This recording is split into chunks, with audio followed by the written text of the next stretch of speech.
We are here to bring you everything and anything surrounding Porsche. I'm Mike. I'm Aaron. And this is PCar Talk. Hey, before the show starts, wanted to remind you guys, Aaron and I have put together a club drive that is coming out. It will be in April. Dates are going to be announced to club members, so you need to be a club member to join, correct? With that, how do they do that? You go to PCarTalk.com, and then you'll look under the club, and you'll see that there's a drop-down menu, and then it says the annual club drive. Awesome. In order to go on the club job, you need to become a member. How do you become a member? Go to PCarTalk.com. We have memberships starting as little as $60 a year. However, we do recommend you get the highest level, the RS membership, which is like $160 a year. With those, you can read on the website. We won't bore you with that, but we have been told that we need to go ahead and describe that to everybody, that's annual, not per month. In addition to that, there's also a giveaway every month with your membership that's sponsored, and we've given away some amazing things, right? Stuff, like a model that was like $600 that was supplied by Suncoast, and deck lids that are supplied by people that are making customized things, and then we're giving away valve covers that are made for keychain. I'm telling you, if you win one of these things, and you even have a base one, and it's random, so people, you've basically paid for your membership for 2 years or 3 years or 4 years or 5 years or however you do the math. So there's a lot to be given away. I know there's probably people saying out there like, oh my God, whatever, what do I get with it? Well, you get a crap ton. So needless to say, and also there's a drive that you're going to be able to go on as well. That's the big part. Yeah, it's a big one. It's a big driving event. But you need to pay for it to go on drive. Obviously, your membership doesn't pay for that, but it gets you the code to get onto the website to sign up. And once you become a club member, the password goes out to you, and then you can sign up for the drive. So make sure that you go ahead and sign up, because it's only going to be open for roughly 2 months, and then we're closing the door on it because we need to make sure that we have everything accommodated for the people that have signed up, correct? Correct. So without further ado, enjoy the rest of the show. All right. Welcome to another episode of PCar Talk. I'm Mike. And I'm Aaron. And we are doing the official DRT recap. If you listen to the, I guess we want to call it the Westminster Porsche Macy's Day Parade Show, whatever you want to call it. Yeah, I guess we could call it that. We did go over some of this stuff, so it's going to sound a little redundant, but there are some stories in here that we didn't share that's going to come up, so it's going to be kind of funny. So there's some cool stuff in here. So stay tuned, and that's basically what this episode is going to be. Some thankful stuff and some things that came out and some things that are going to come out. So it's going to be one of those episodes, right? Yep. So let's start off by thanking Al, Sunil, Yordi, Jaime, Ernie, the entire DRT crew that we didn't name by name. Because there's a lot of people. Because they have put in a lot of work, and they did an amazing job. They crushed it. Yeah, I think this year was a next level. I mean, throughout, like their designs, they stepped up their design work. I bought board shorts. I didn't need board shorts. Yeah, but they were fire. I did too, and I was like checkerboard board shorts. I bought a polo too. I never do stuff like that, and because the polo was awesome. Yeah.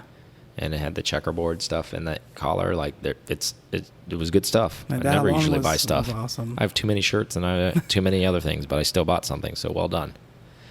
But yeah, and another big thank you to our buddy Left that let us stay at his house unexpectedly on a Tuesday night.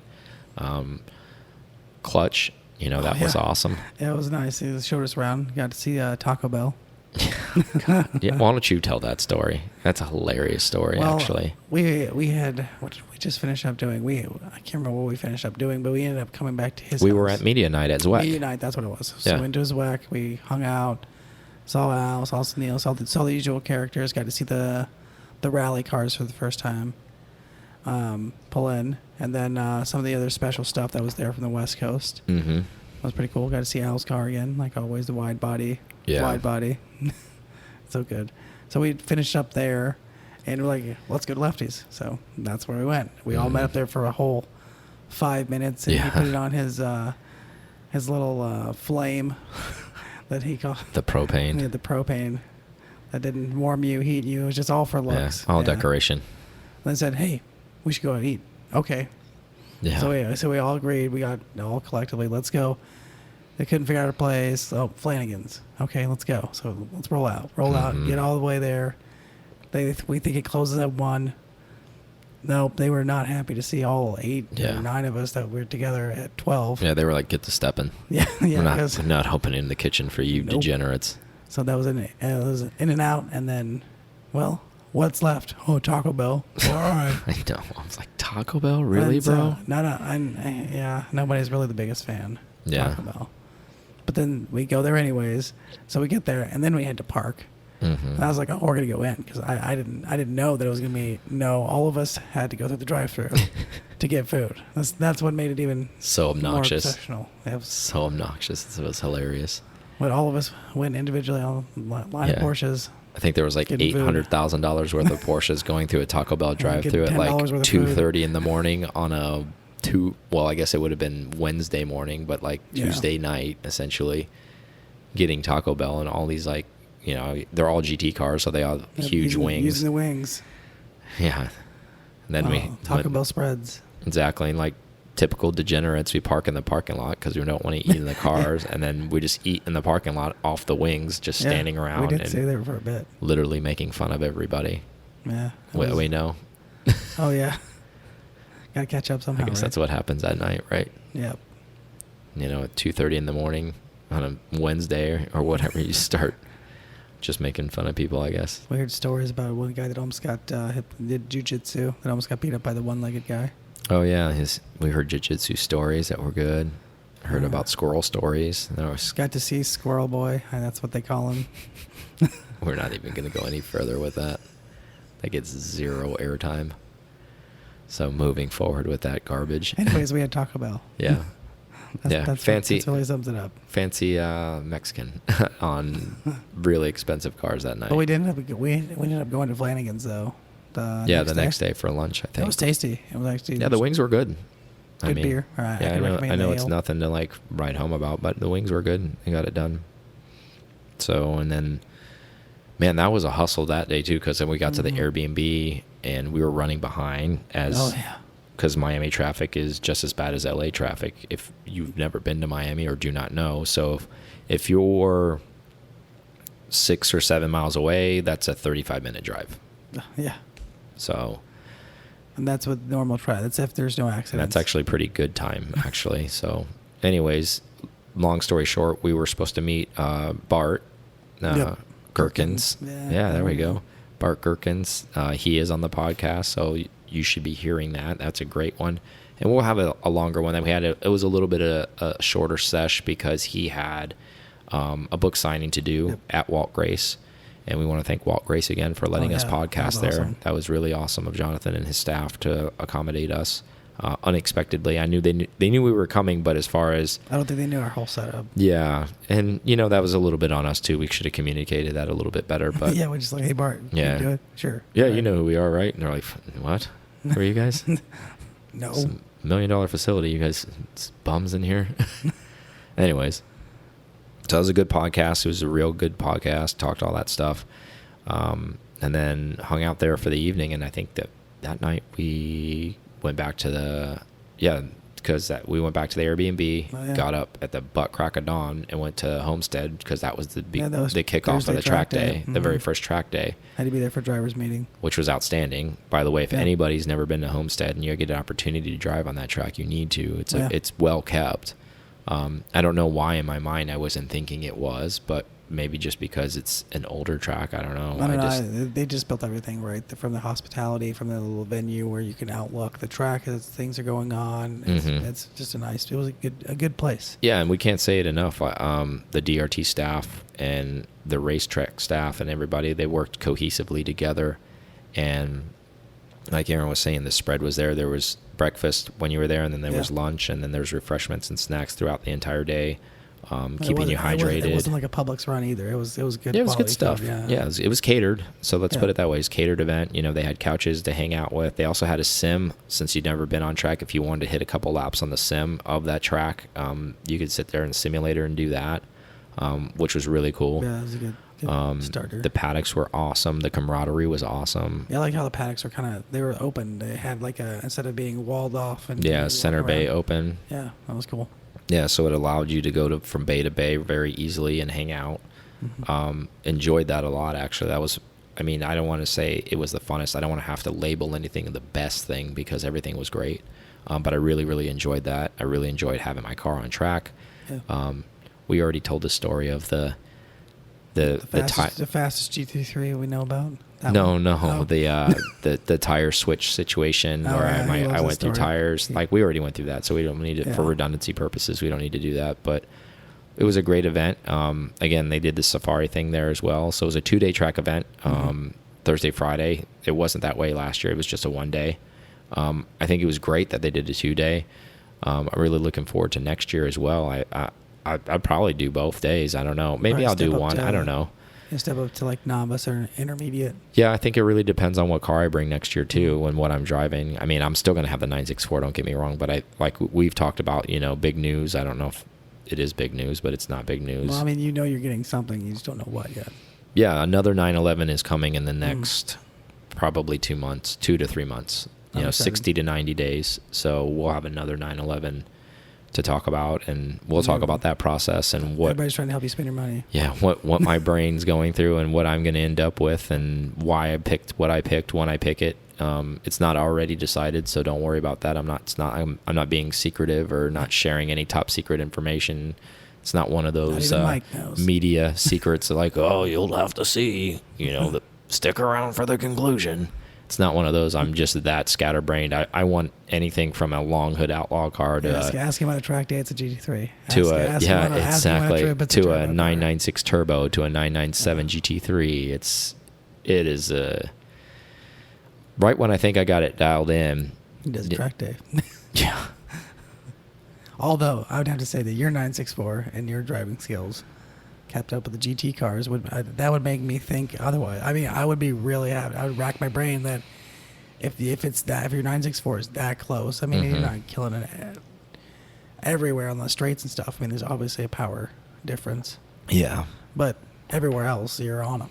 Yeah, I agree with that to a certain extent. But we talked about this a little bit offline. I think it's one of those things, and again, we've told the listeners, and it is, and I feel this way too. It's you should do what you want to do regardless of what anybody thinks. But I guess in my mind, and many other minds too, and this isn't the reason why I want one, but I've always had this aura with a GT car. It's one of those like pinnacle things that I've always kind of wanted to ascertain, to be like, I want a GT car. I want a GT car. And I understand what you just said. And believe me, that does resonate with me. And I've thought about that a lot, on and off. Because granted, that 964 is not a GT car, and I am not trying to masquerade that at all.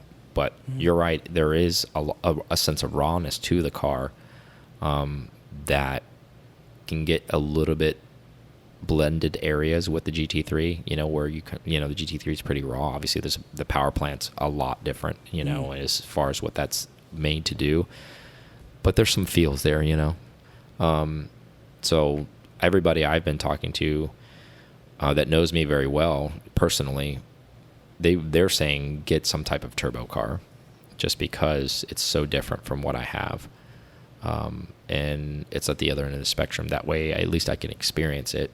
Buy a turbo car at the right money, and if you don't like it after a year or two or a couple of years, you can sell it for what you have in it, and maybe move on to a GT car at that point. But a lot of people are saying, don't buy maybe a GT car right now. Not because they're not good prices, but just for me, they're saying maybe that's not the right move. And I tend to agree with that, and I tend to disagree with that, because I know myself pretty well. I wonder if I buy the turbo car, that I'll still secretly long, or not even secretly openly long for a GT car still, even though that I own a really nice turbo that's fast and looks and does all the things I want it to do. Well, there's still going to be like that extra 5% or something that you're going to get out of that GT car that you're not, even if it is close to the feels, that you're not getting with your 964, just because of what it is. Very true. It's hard because, like you said earlier, you ask me tomorrow, I'm like, yeah, I think 996 turbo is the right move, just because the money's right, and it's a lot of car, and I think right now and continuing on to the future, I think they're as low as they're going to be, and they're already upticking, really. And that's not the reason why I want to buy one. we always say that never buy a car for recommendation of investment purposes. Yeah.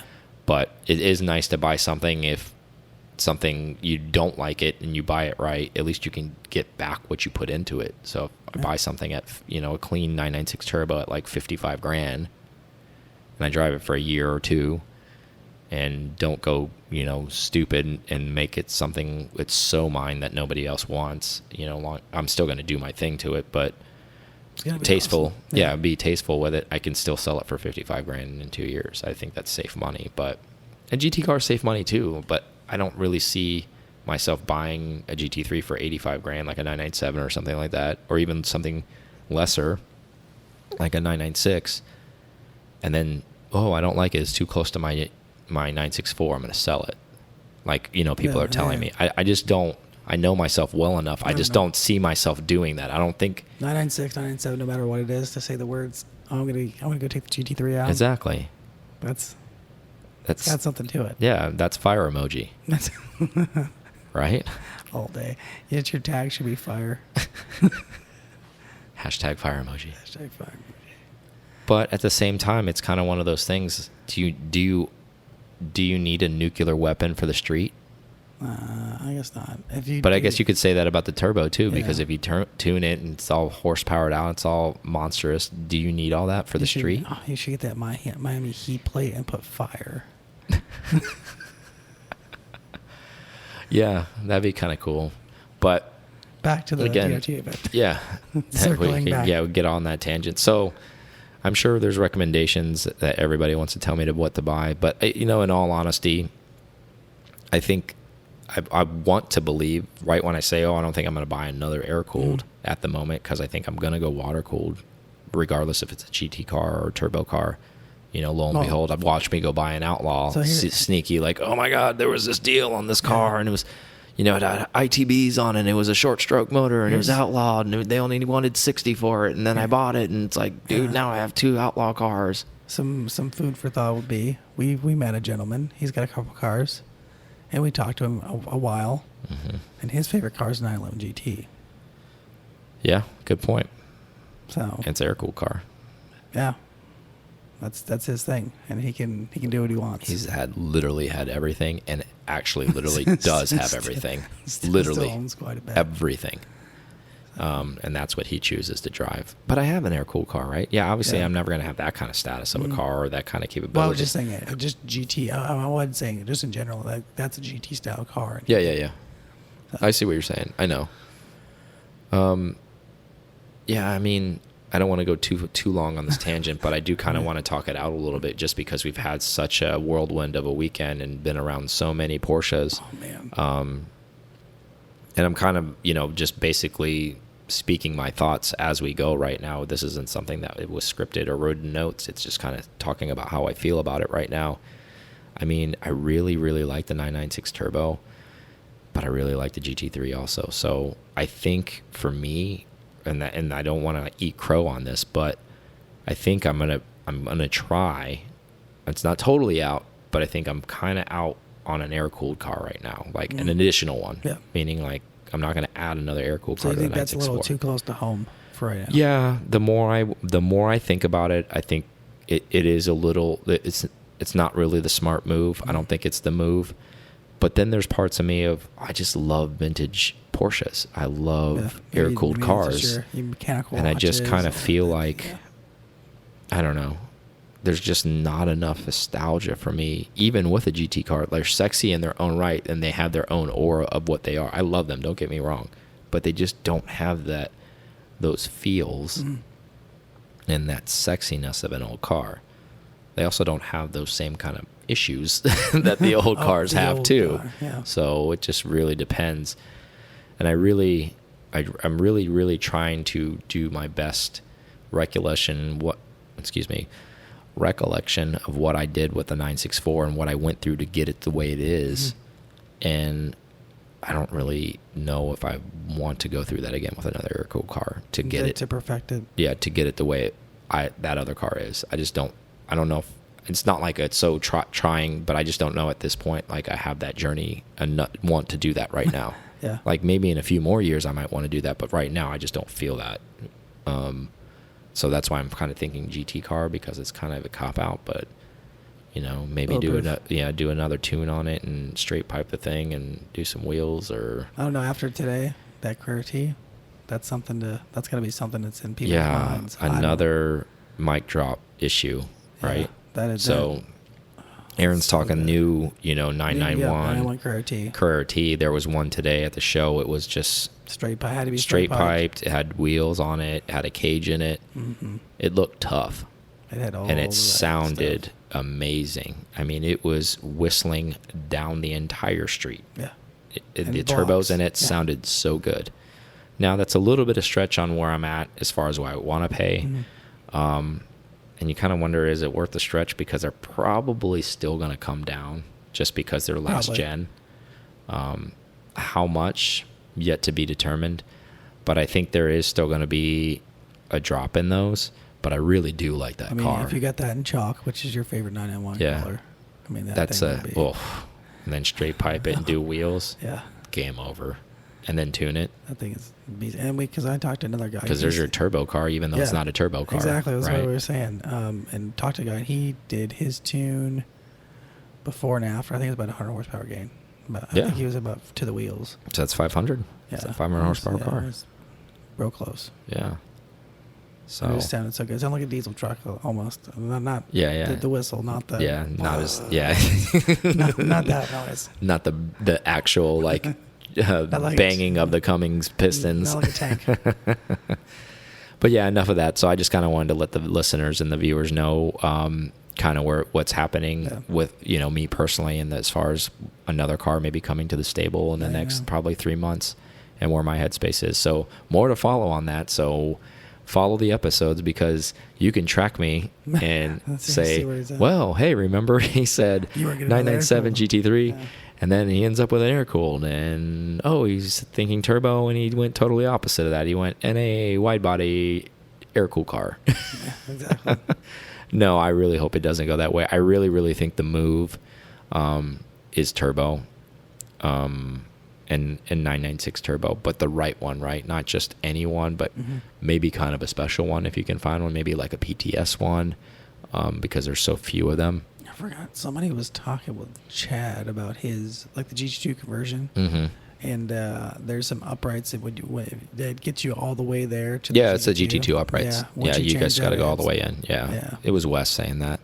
So if you're listening out there, I am looking. So I'm going to leverage you guys. You can start messaging me. You guys have my Instagram, Mike at 964_61, or email me. If you know of a 996 turbo in a PTS color, there is maybe, and I like mods, as you know. So if there's mods on it, it's fine. But long as it isn't, beat down or clapped out, obviously don't want that. Looking for something in the 50-ish range. DM's about to blow up, bro. No, there won't be a single person. We got this seal gray bone stock after 996 for sale. After the show today, I had to ask Mike because I wasn't sure. I was like, was seal gray a launch color? Because we saw so many seal gray 996 turbos. And then if you listen to that episode, it's hilarious. I was just on fire with just being such a smartass this morning with that. I was just saying. Yeah, I just think they just bought that paint in bulk and just look, we're going to use this on everything. Yeah, it really it is. There's so many cars painted in that color. It's unreal. So I'm not saying don't send me a seal gray car if you find one, but if it has mods on it, it's fine. I think the categories are.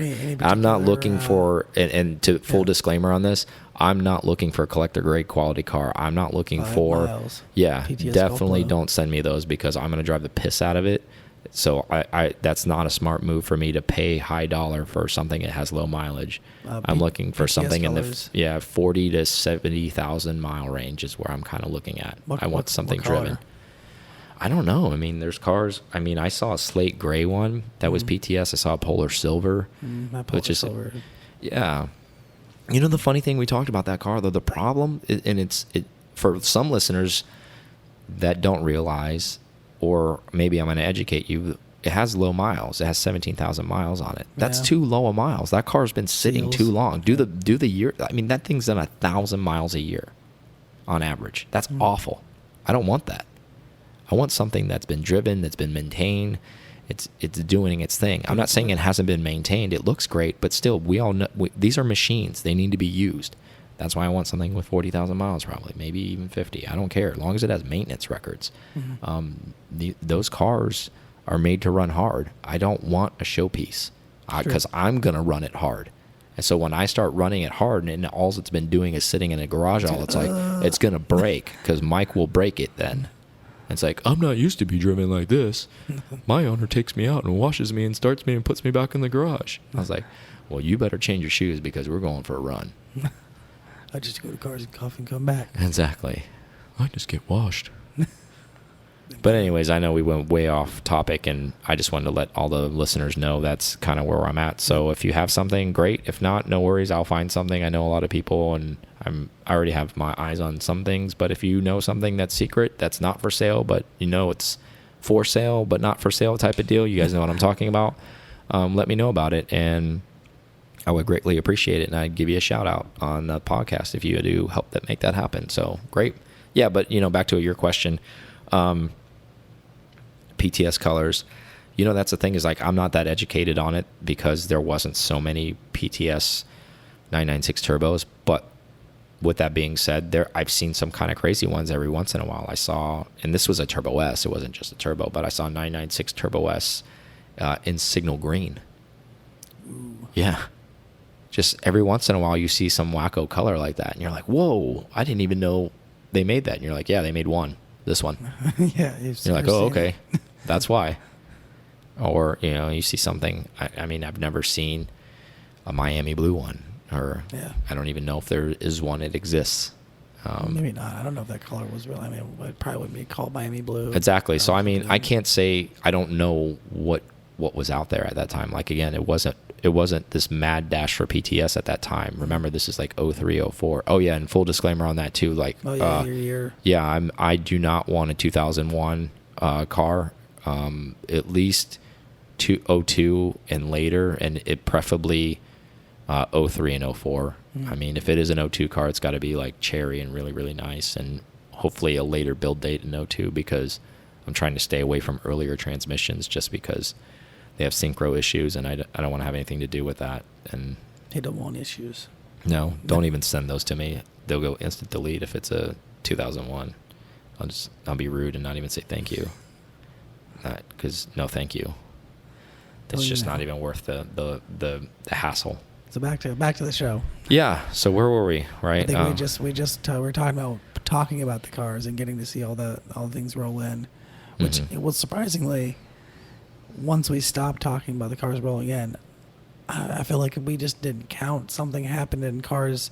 There were just so many cars everywhere in the streets.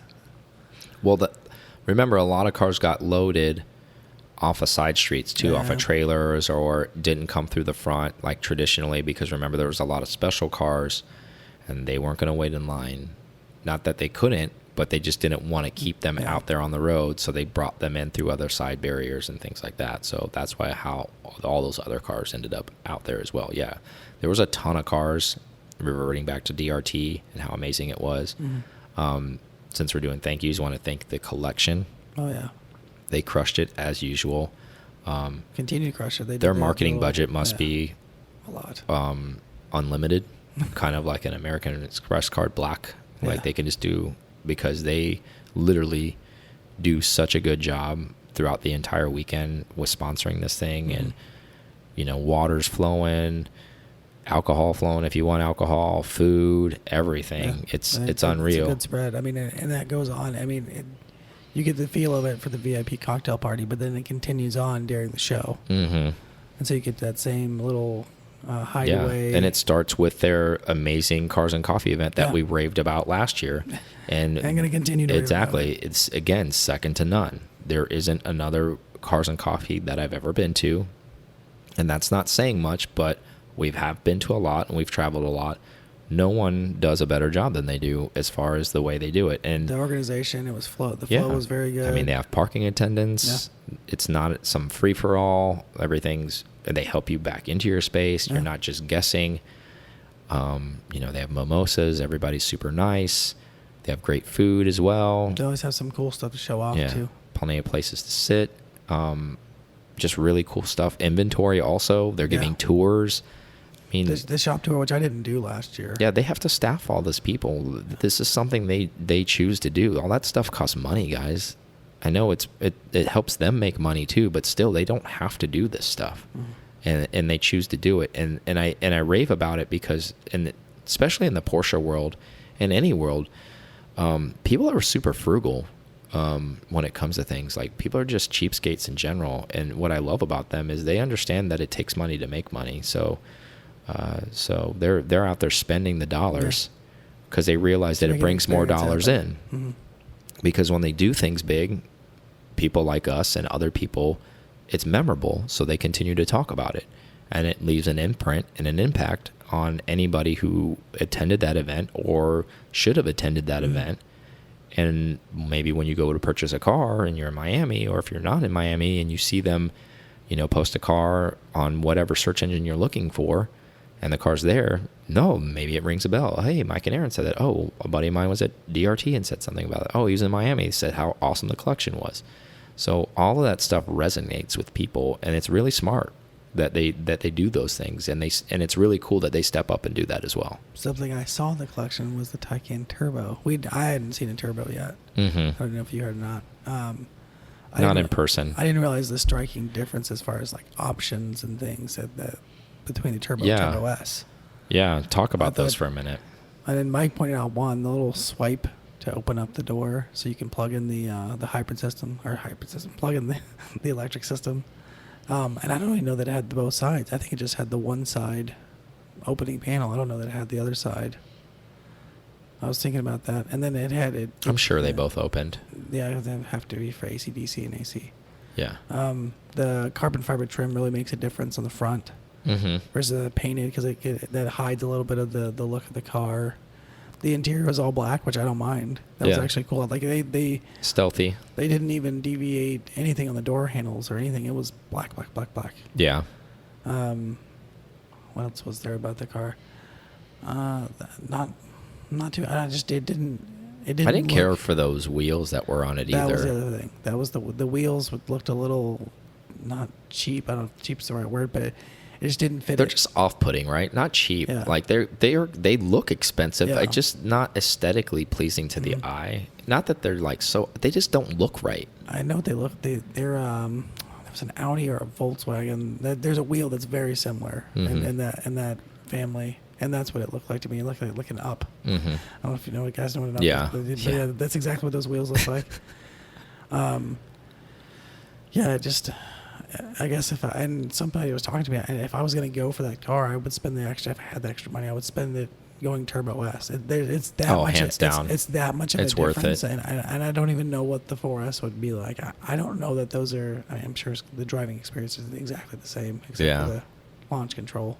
We're kind of screwed with our calibration with that thing, though, because we drove the big dog, the Turbo S, the really nice one, the carbon fiber everything, and the nice wheels and all the stuff. And I mean, that was on an amazing car. And I think anytime we see another Taycan in a lesser trim, it's always going to be compared to that, which is kind of not a fair comparison because you're comparing it to the top level trim. Now, if I could put that black spec interior that they had in there in that white one, that might be the ultimate spec for the Turbo S.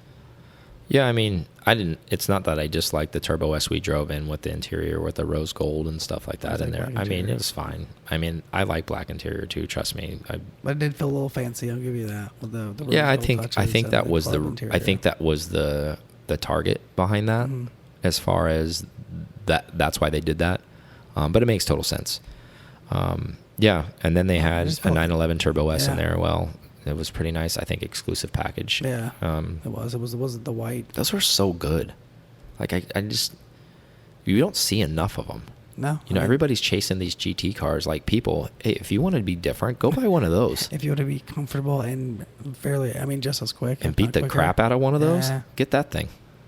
Yeah, it's true. It's hidden. Let's be honest. 90% of you are not spending your GT3 at the track. Chris, I'm not talking about you. I know you spend That's all you. That's all you. 110% That's of your the time all on the you track. do with the GT3, which you're a legend for that.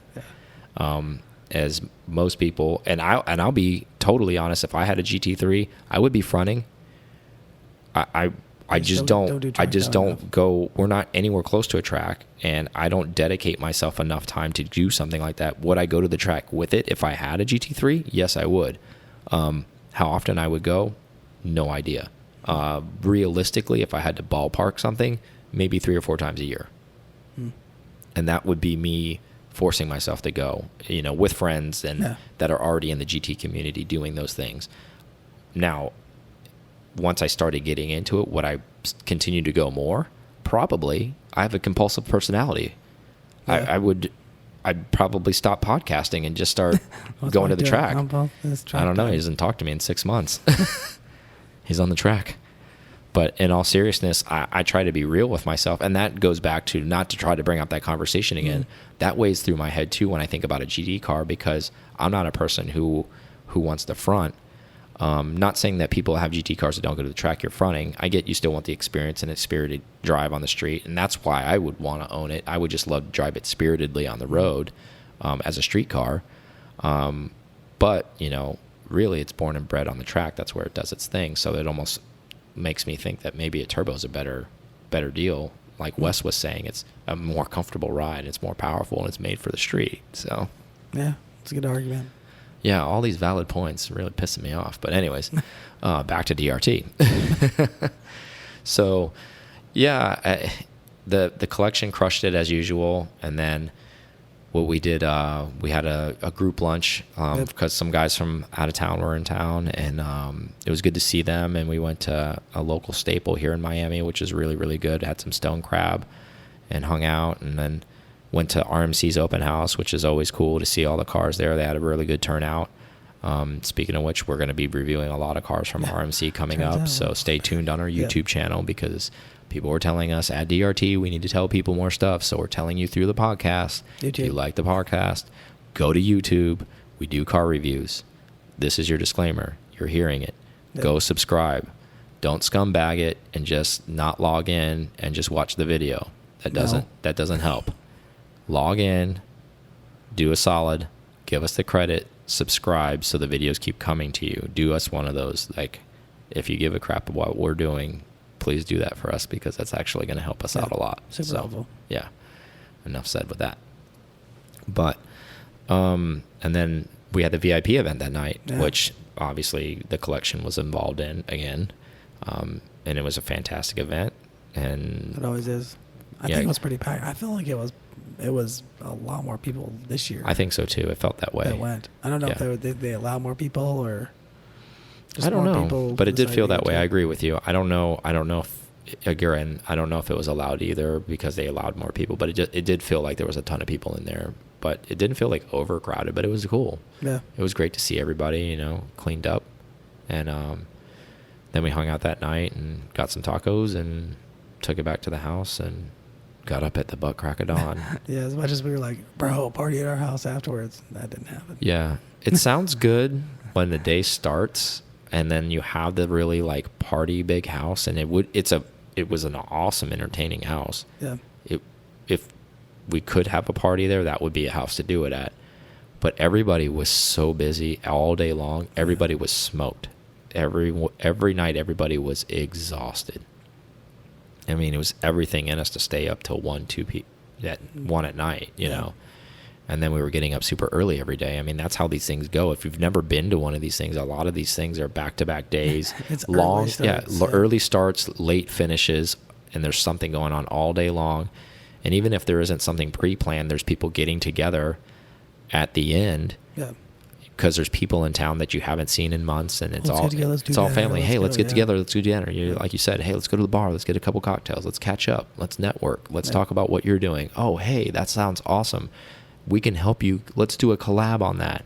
Okay, hey, let's do a business together. Hey, let's do that. Let's start manufacturing parts. Let's do this. Yeah. I mean, that's what happens at these events too, guys. So there's a lot of networking. So everybody who kind of sits back and doesn't come because they think they have better things to do, you're really missing out. Yeah, a lot of things do transpire over it, and the good things come out of this. Yeah.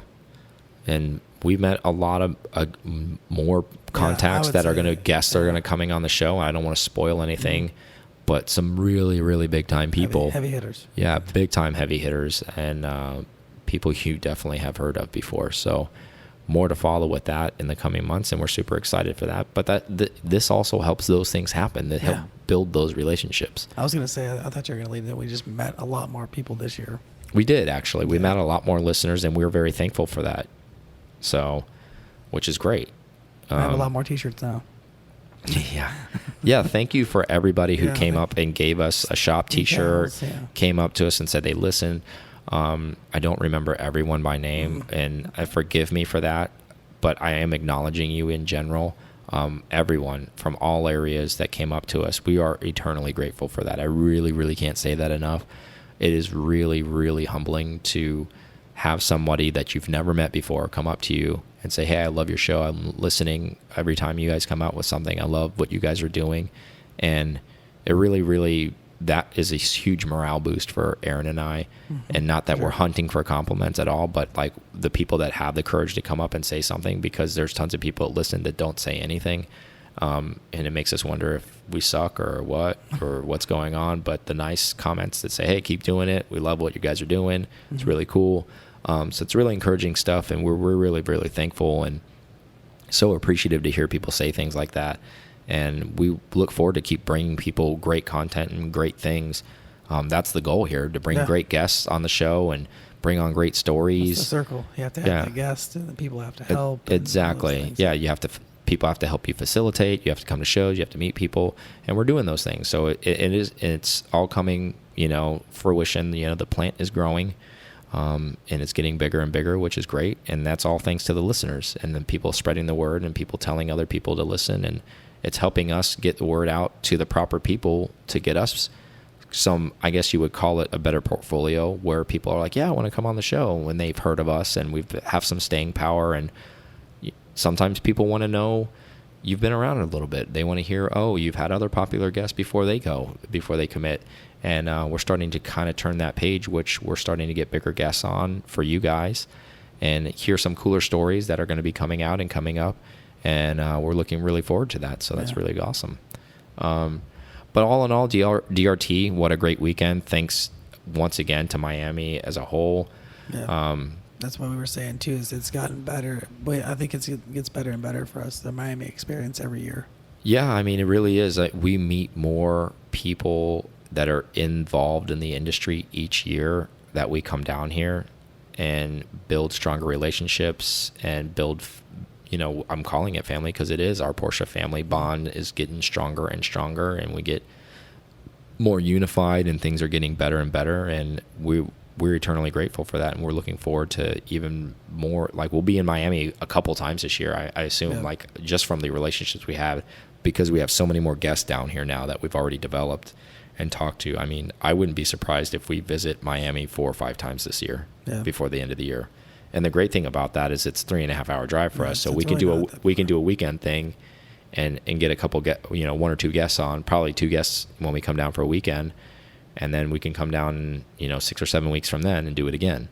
And it's great. So, and then we get to see our Miami family essentially. So super looking forward to the rest of the year with that. So DRT is a wrap. Honda Amelia. Yeah, Amelia is less than a month away, about a month away now. Yeah. So that'll be on us before we even realize it. But there's going to be a ton of contents, coming from this show with guests and everything. So you're going to hear a lot of DRT stuff probably all the way running up to Amelia, right? Yeah, that's the plan. Yeah. So thank you guys for listening. Do you have anything before we shut it down? I'm out of things. Yeah. You guys know what to do, right? Yeah. Yep. Get on there, buy memberships. Go on the help support the channel, all those things. We got a drive coming up, become a PCar Club member. I don't say it enough, but Brandon actually, I'll say this one last thing. Brandon made a good suggestion as far as the memberships go. He was saying, it is an annual fee that you pay, but he said maybe you should verbally break it down per month, just kind of to give an idea of what it is. It's like $15 a month for the top tier membership, essentially. Oh yeah, it is. Roughly, give or take. I'm just ballparking. It's not exact numbers. So he was saying just give it a shout out so people can kind of hear that, you know, in perspective. You know, obviously it's one lump sum, but where people are like, oh wow, I buy 2 coffees and it costs more than that. So yeah, especially for what you're getting in return. For exactly. I like what's exactly. the You're just gonna piss it out. At least you're gonna get some tangible stuff from us. The key holder that we gave out. Like I thought I knew how much it cost, but then oh god, yeah. Kevin told us like the amount of time, the and actual stuff. Operating cost of how to develop that. Like $500 giveaway. Yeah, that's actually more close to $700. Okay, yeah, $700. So that thing. So I mean, we're giving away like stuff like that, and then if it's not that expensive, even if it's not, that's not going to allure you. It's stuff you can't even get. It's unobtainium stuff, yep. Like a Brumel's hat or something, or people that are killing each other over Coca-Cola hats or whatever. Was still talking about the Brumel's hat the other day. Yeah, I believe it. All right, well, we won't keep you guys any longer. We're going to sign off. Thank you guys for listening. Loved you, DRT. Thank you for the entire DRT weekend. Everybody that did everything and busted their butt. Get some rest, guys. We're going to get some rest. We'll see you on the next one. See you.